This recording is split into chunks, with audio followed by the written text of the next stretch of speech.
আমার বিয়ে 3 মাস পর আমার স্বামী আমাকে রেখে ইতালি চলে গিয়েছিল। দীর্ঘ 8 মাস পর আজ দেশে ফিরেছে সে। বছরের পর বছর দেশে আসা ওর কাছে খুবই স্বাভাবিক বিষয়। তবে এবার সবকিছু গুছিয়ে নিয়েছে। আমি আর আমাদের অনাগত সন্তান একসাথে 3 জন পাড়ি দেব ইতালিতে। আমার বাচ্চা এখনো হয়নি, আমার গর্ভেই আছে। আমি 8 মাসের প্রেগনেন্ট, সামনের মাসে ডেলিভারির তারিখ। ডাক্তার সম্পূর্ণ বেড রেস্ট দিয়েছেন বলে এখন বাপের বাড়িতেই আছি। তাছাড়া নতুন বিয়ে, স্বামী বিদেশ, নতুন অবস্থায় তাকে ছাড়া শ্বশুরবাড়িতে থাকাটা কেমন জানি খালি খালি লাগে। তাই বাবার বাড়িতে থাকাটাই স্বস্তিদায়ক মনে হয়েছে। তার আসার খবর শুনে গতকালই শ্বশুরবাড়িতে যেতে চেয়েছিলাম, সে বাধা দিল, বলল রিস্ক নেওয়ার কি দরকার, শুধু 1 রাত বাড়িতে কাটাবো, তারপরে তোমার কাছে চলে আসবো, ওখানেই বেশি সময় থাকবো। সে যতই বলুক আমার এই ছটফটানি সে টের পাচ্ছে না। শুধু আমি জানি আমার ভেতরে কি চলছে। আমি 1 রাতও অপেক্ষা করতে পারছি না। সে আমার শহরে আছে অথচ আমার পাশে নেই, এই ভাবনাটাই মন আরো দুকপুক করতে লাগলো। চোখ বন্ধ করে গভীর শ্বাস নিয়ে নিজেকে শান্ত করার চেষ্টা করলাম। না, চোখ বন্ধ করলেও চোখের সামনে ভেসে উঠেছে তার সঙ্গে প্রথম কাটানো মুহূর্তগুলো। ভিডিও কল করলাম তাকে আর বললাম আমার আর মন সইছে না, তুমি একই শহরে আছো অথচ আমি তোমাকে দেখতে পাচ্ছি না। তখন সে হেসে বলল, পাগলি আমার, একটু অপেক্ষা করো, সকালটা হোক, দেখবে আমি তোমার কাছে চলে আসছি। খুব টায়ার্ড আমি, এখন একটু ঘুমোতে দাও প্লিজ। তখনও আমার ফোন কাটতে ইচ্ছে হলো না। সত্যি তো বেচারা অনেক ক্লান্ত, একটু ঘুমিয়ে নি। তখনই পেটের মধ্যে ফুসকোটা মোচড় দিয়ে উঠলো। ওকে আমি হাত দিয়ে ছুঁয়ে বিড়বিড় করে বললাম, জানো শোনা, তোমার আব্বু আসছে, কাল প্রথমবার তোমাকে ছুঁয়ে দেখবে। তুমি টের পাবে তো, চিনতে পারবে তো বাবার স্পর্শ। জানো, তোমার আগমনের খবর পেয়ে সবচেয়ে খুশি হয়েছিল তোমার পাপা। রাজপুত্রের সঙ্গে মনে মনে কথা বলতে বলতে কখন যে ঘুমিয়ে পড়লাম টেরই পাইনি। সকালে বড় ভাবির ডাকে ঘুম ভাঙলো। ঘড়ির কাঁটায় তাকিয়ে দেখি সকাল 7টা বাজে। ভাবি বললেন, ফ্রেশ হয়ে কিছু খেয়ে নাও। তারপর মিটিমিটি হেসে বললেন, আজ একটু পরিপাটি হয়ে থেকো কেমন, কতদিন পর দুজনার দেখা হবে। ভাবির কথায় লজ্জায় লাল হয়ে গেলাম। ভাবি চলে গেলেন, ওয়াশরুমে গিয়ে ফ্রেশ হলাম। রুমে ফিরে হাত ভর দিয়ে চেয়ারে বসলাম। শরীর এত ভারী হয়েছে যে হাঁটা চলা, বসা, উঠা সবই কষ্টকর হয়ে দাঁড়িয়েছে। মা বিভিন্ন রকম ফল নিয়ে এসে আমার পাশে বসলেন। খেতে খেতে অনেক গল্প করলাম। ঘরে সুস্বাদু খাবারের রান্না চলছে, ঘ্রাণে বাড়িটা মই মই করছে। বড় ভাই বাজার থেকে বড় রুই মাছ, গলদা চিংড়ি, গরুর মাংস আরো কত কি এনেছে। বাড়ির জামাই আসছে বলে কথা, কোনো দিক দিয়ে কোনো ত্রুটি নেই। আমার তো কোনো কাজ নেই, বসে বসে ফোন টিপছি আর ওর কথা ভাবছি। সকাল থেকে বহুবার ফোন চেক করেছি অথচ ওর কোনো কল পেলাম না। মন খারাপ করিনি, অনেকদিন পর বাড়ি এসেছে, কত লোক দেখতে আসছে, হয়তো আলাপে ব্যস্ত, এই ভেবে আমিও আর কল করিনি। 11টার দিকে ভাবি হালকা গরম পানি দিয়ে দিলেন। গোসল করে কমফোর্টেবল একটা প্রেগন্যান্সি ফ্রক পরলাম। মুখে হালকা ফেস পাউডার, চোখে হালকা কাজল আর ঠোঁটে লিপস্টিক দিলাম। আয়না নিজেকে দেখলাম, মাশাআল্লাহ লাগছে আমাকে। দুপুর 12টা বাজে। আমার স্বামীর এখানে এসে লাঞ্চ করার কথা। আমার বাড়ি থেকে তার বাড়ির দূরত্ব 3 ঘন্টা। এখন নিশ্চয়ই সে গাড়িতে। কল করলাম, কয়েকবার রিং হওয়ার পরেও রিসিভ হলো না। শাশুড়ি মায়ের কাছে কল করে জানলাম সে 11টায় বাড়ি থেকে বের হয়েছে আমাদের বাড়ি আসার জন্য। তার অপেক্ষা করতে লাগলাম, আমি সহ ঘরের সবাই।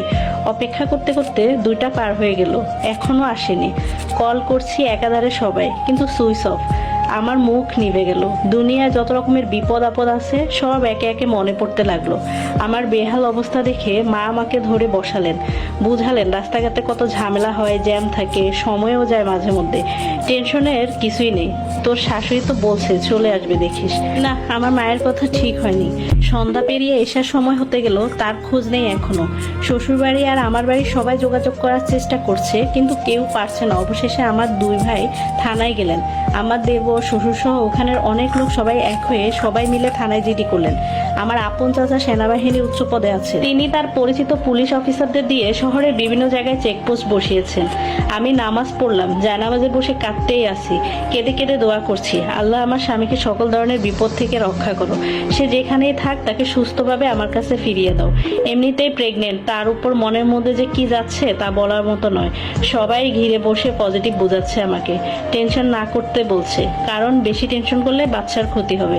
আমি চাচ্ছি কান্না যেন থামে, তবুও চোখের পানি অনবরত পড়তেই ছিল। কাঁদতে কাঁদতে একদম নেতিয়ে পড়েছি।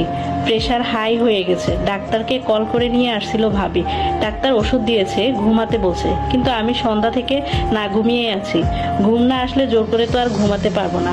আমার স্বামী হুট করে উদাও, এত কিছুর মাঝে ঘুম পালিয়ে যাওয়ারই কথা। অপেক্ষা করতে করতে সময় যেতে থাকে। ভাইয়েরা এখনো কেউ বাড়ি ফেরেনি। এদিকে ভোর 4টা বাজে। মা সজাগ ছিলেন এতক্ষণ, একটু আগে ওনার চোখ লেগেছে। ছোট বোনও পাশে ঘুমাচ্ছে, শুধু ভাবি সজাগ, চুপচাপ শুয়ে আছেন। ভাবিকে বললাম, আরেকবার কল দাও ভাবি, দেখো ভাইয়া কি বলে, কোনো খবর পাওয়া গেল নাকি। ভাবি কল করলেন, ভাইয়া কি বলছে জানি না। ভাবি উঠে বাহিরে গেলেন।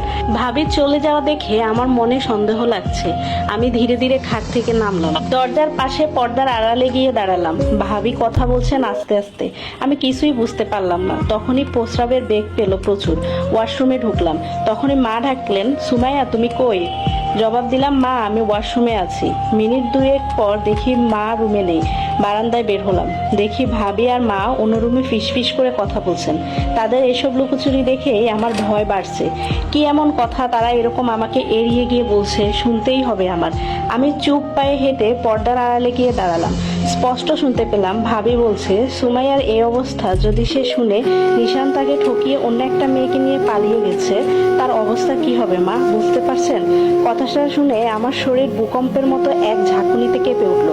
আমি টের পেলাম পুরো বাড়ি যেন আমার চারপাশে ঘুরছে, সবকিছু অন্ধকার লাগছে। নিজেকে আর স্থির রাখতে পারিনি। আল্লাহ গো বলে মাথা ঘুরে পড়ে গেলাম সেই জায়গায়। মাথা জিনজিন করছে, চোখ বন্ধ থাকা অবস্থায় ব্যথা অনুভব করলাম পুরো শরীরে।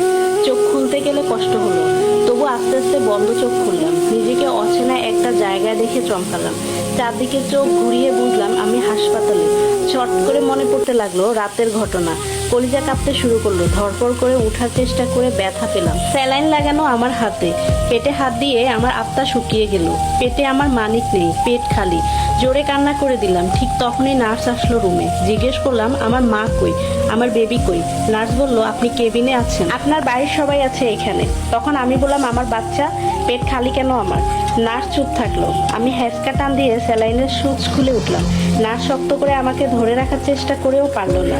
নার্স তখন চেঁচিয়ে উঠলো, বলল, রোগীর লোক কই, পড়ে যাবেন তো উনি।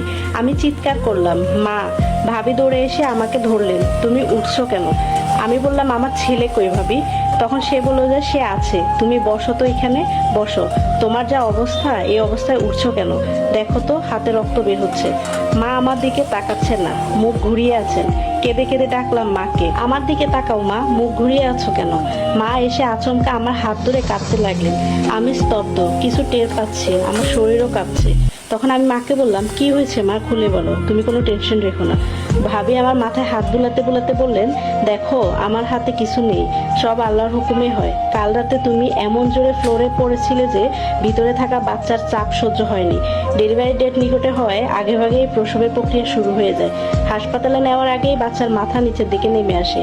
তোমার অমনভাবে পড়ে যাওয়ায় বাচ্চার মাথা প্রচন্ড চাপ পড়ে, অনেক রক্তও যায়। তুমি তখন অজ্ঞান ছিলা। তোমাকে আর বাচ্চাকে তাড়াতাড়ি হাসপাতালে নিয়ে যাওয়া হয়। বাচ্চাকে এনআইসিইউতে রাখা হয়। ডাক্তাররা অনেক চেষ্টা করেছেন, কিন্তু বাচ্চার মাথায় গুরুতর আঘাত লাগায় তারা হার মেনেছেন। ঘন্টাখানেক আগে তার নিঃশ্বাস বন্ধ হয়ে যায়। আমি পাথর হয়ে বসে থাকলাম, বুঝতে পারছি না আমার সাথে কি হচ্ছে না হচ্ছে। ডাল খেতে লাগলো মাথা। সবাই আমাকে ঘিরে ধরল।